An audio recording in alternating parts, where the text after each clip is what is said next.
something. I wanna hear your voice.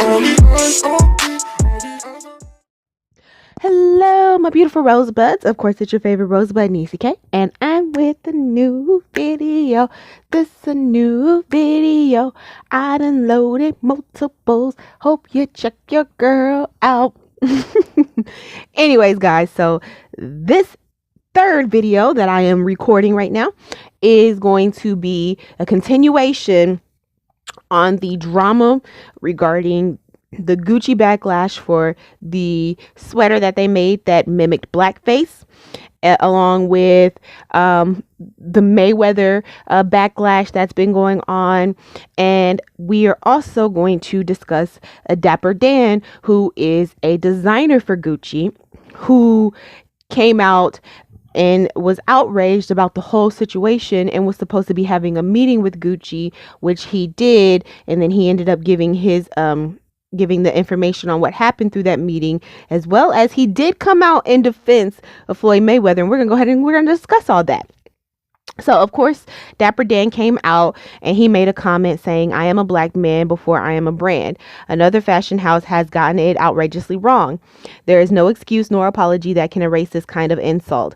The CEO of Gucci has agreed to come from Italy to Harlem this week to meet with me, along with members of the community and other industry leaders. There cannot be inclusivity without accountability. I will hold everyone accountable."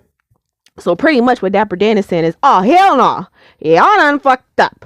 And we need to sit here and we need to come together so we can get this worked out and get this fixed. And so then he comes out and he says the meeting is over. It's now time for Gucci to announce how they plan to make amends for what they did. We had some of the best minds from the corporate world participating in experts in inclusivity and accountability, 90% people of color. They made great demands. It's time for Gucci to answer. That is supposed to happen today. Once we have received an answer, I will be announcing the town hall meeting in Harlem for us to talk about how we feel about what they have proposed. And then he lets us know, here's what they proposed. Now, they pretty much have come out, and Gucci is saying that they take full accountability for the incident, which shows shortfalls in their ongoing strategies embedded for diversity and inclusivity.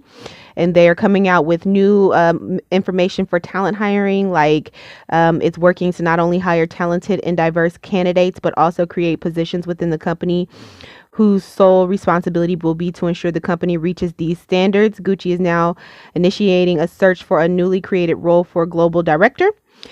They're also coming out and they're saying that the role will focus on recruitment practices, ongoing development of Gucci education programs, and aligning the Gucci Changemakers worldwide volunteering initiative supporting local communities in which the brand operates. Meanwhile, Gucci will immediately hire 5 new designers from around the world to fill positions within the Rome design office in order to increase the diversity of perspective within immediate effect. Gucci creative director, whatever that name is, involved in the selection of the process. And then they're stating that Gucci is pretty much launching a multicultural design scholarship program, cultivating new talents in partnership with fashion schools around the world. The 12-month fast track program will aim to amplify opportunities for represented groups of talents. They also are stating that they are going to launch internal global exchange program to promote a manufactural and diverse workplace by providing internal mobility for talents to come from the regions to work at the headquarters office in Italy. I'm not going through everything, but you're getting the gist. And then they're creating a new global learning program with the objective to increase awareness of unconscious cultural bias and create a more inclusive workplace. As well as, it's a lot, but they are also trying to improve their cultural sensitivity and consequently will be able to integrate these insights into the company's ways of working.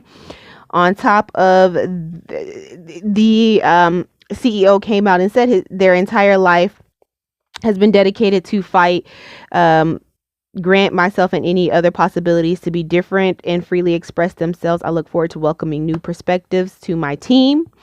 And then after that, that's when pretty much Dapper Dan came out with this explanation where he was pretty much stating black fashion brands failed since the 80s because they didn't get black supporters and they didn't know the business pretty much. So I'm giving all this the side eye because I'm like, I don't know how I feel about this. But in the process of going through all of that explanation, Dapper Dan also came out in defense of Floyd Mayweather and was pretty much saying how when the brands took everything from him and he was sewing in his basement, how Floyd Mayweather was there. When artists couldn't afford to buy Dapper Dan clothes, he would give them credit. And then as soon as they got famous, they never came back. He didn't call them out, which I find, I'm like, you should have called them out if you were going to mention it. But he pretty much speaks on how Floyd Mayweather has been there from the beginning and how Floyd Mayweather has supported him, and even included a picture of Floyd Mayweather in the basement. And honestly, I was looking side-eyed because I'm like, okay, I get that you feel like you need to come out and defend Floyd Mayweather since he is supporting you and you work for Gucci. But at the end of the day, that's not the only reason that he is still shopping Gucci. He didn't come out and say, oh, I'm shopping Gucci because I'm supporting Dapper Dan. He's not sitting here coming to you directly saying, hey, let me get my stuff from you. I'm not going to go into a Gucci store. I'm going to come get it from you. Now, of course, Floyd Mayweather also responded to the whole backlash that he's getting, and he had some valid points, and I want to go ahead and discuss them. So he came out and said, in light of the most current boycott and digital outrage, I wanted to take the time to address a couple of issues that I myself have trouble wrapping my mind around. For instance, why would we as people agree to temporarily boycott of Gucci for merely 3 months? If what was done caused so much strife, why wouldn't we agree to permanently boycott Gucci as well as all other merchandise that fall under that category? Then he comes back and was saying attention and using fake advocacy as their platform when their talent no longer benefits them. It's common knowledge that these luxury brands aren't being purchased on a large scale by black communities that you portray your advocacy for, yet you use the emotions of the people. And then he came out, I'm not reading it all, just look, I don't want to read all that nonsense. It's not nonsense per se, but it's a lot. It's a lot that he said, and I honestly agreed with the points because I myself even sat here and asked, why would we only boycott Gucci for 3 months? Why? It makes no sense to me. And then on top of that, it's like, even though to me, Floyd Mayweather can't really speak on this because it's alleged that he abused and cheated and did all types of stuff to his ex-wife. I mean, he got multiple girlfriends right now. You get what I'm saying? And it is true what he was expressing as far as we were supposed to be boycotting the NFL and T.I. was too, but then he was at events and stuff like that allegedly. So there's things that doesn't make sense. I completely agree with that. But while I agree with that, at the same time, as I said, I still feel the same way I feel. I mentioned in my prior video, and I will link that video in the description box about how I believe that Floyd Mayweather only cares about self and his pockets, and he's not worried about anybody else, and he likes to live this lavish lifestyle. He likes to flaunt his money, and he's always going against the grain because remember, like I said in my other video that I will link, this fool went to a Trump rally. And if I remember correctly, Trump ran off of racism and hate. And yet you went to a Trump rally. And what I need him to realize is just because you have money does not mean that Trump views you as an equal partner.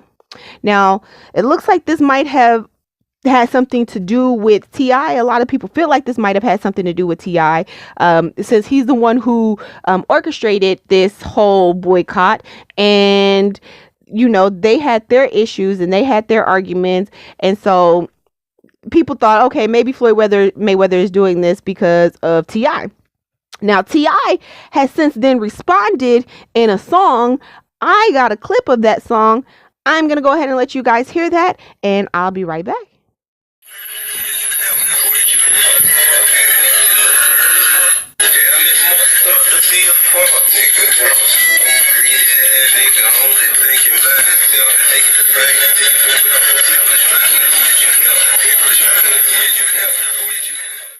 All right, guys. So you just heard that clip where T.I. pretty much created that song, dissing Floyd Mayweather. Pretty much is like, he's a fuck nigga, and who have you helped, and this, that, and the other. And like, I've even sat there and like, you will see if you watch the video. I'm gonna literally put the link in the description box for that video. How Mayweather even came out. I have a clip where he came out and was saying to TMZ how he's not willing to help the next man, and if the next man wants to get help from him, he needs to pay. Now, I completely understand what DapperDan is saying as far as we don't need to be excluded, and that we need to come together. But at the end of the day, the way I look at this is, if those companies don't want to include black people, then we as a group, we as a race need to come together, and we need to support our own, and we need to do for our own. We cannot force these people to accept us.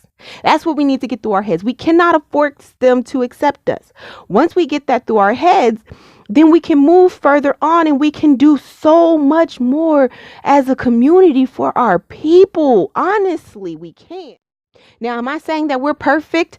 No, we're not perfect. We have many shortcomings just like any other race. But what I've noticed between the black race and all other races is black people love to bicker, and they love to fight with each other in the public eye, and show the diversity and show that we're not together, to where with any other race in the public eye, they might disagree with each other and behind closed doors, but in the public eye, they stand together and they stand united, because they understand that they need to work together to make sure that they get things that they need, as far as with laws, and as far as with just any, like, pretty much just in life, you need to support each other.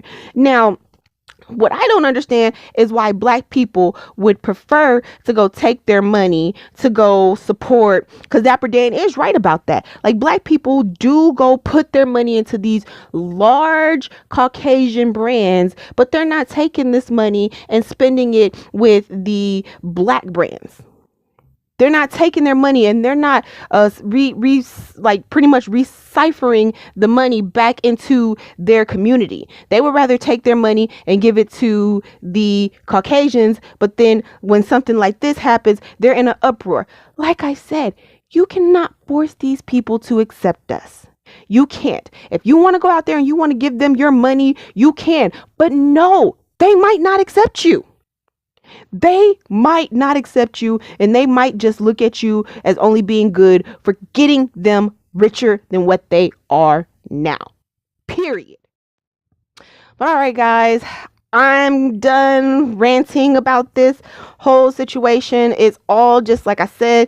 I personally don't believe in doing a boycott, because black people can't stick to it. They can't.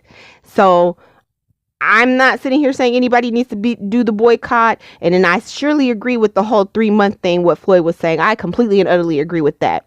But all right, guys, I'm going to go ahead and end this video. You guys go ahead, like, comment, subscribe, hit that bell notification to get all my other videos. Thank you for supporting.